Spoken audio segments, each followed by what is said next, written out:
ថ្មីមិនប្លែកមិនឈានមកគេមិនមែនបរិយពេញហត់ទេចា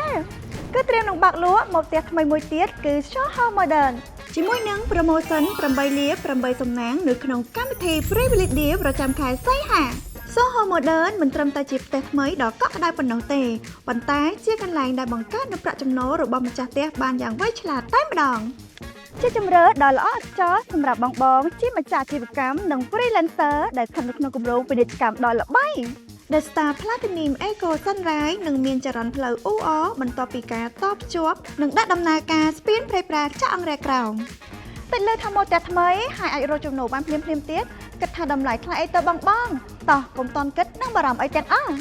សូមអញ្ជើញចូលរួមកម្មវិធី Privilege Deal Promotion 8លា8សំណាងរបស់បរិយពេញហួតមកធានាថាមិនខកបំណងទេអាចទស្សនាម៉ូដថ្មីនិងជ្រើសរើសទីតាំងបានមុនគេទទួលបានកញ្ចប់ផ្ដល់ជូនទាំង8ដោយឈ្មោះ Promotion អញ្ចឹងហើយមានអាហារសម្រន់និងភេសជ្ជៈដែលឥតគិតថ្លៃទៀតនៅចុងសប្តាហ៍នេះនៅថ្ងៃទី8និង9ខែសីហានេះនៅទីតាំងការិយាល័យលក់បរិយពេញហួត Grand Star Platinum ខណ្ឌច្បារអំពៅចាប់ពីម៉ោង9ព្រឹកដល់ម៉ោង6ល្ងាចបងនឹងស្រាប់ហើយឲ្យតែមានមកផ្ទះថ្មីបរិយពេញហួតមិនដែលបងខកបំណងទេកុំភ្លេចជួបគ្នាណារឿងក្រុមដំបូលមួយមានភាពកក់ក្ដៅតែគឺជាកន្លែងដែលចង់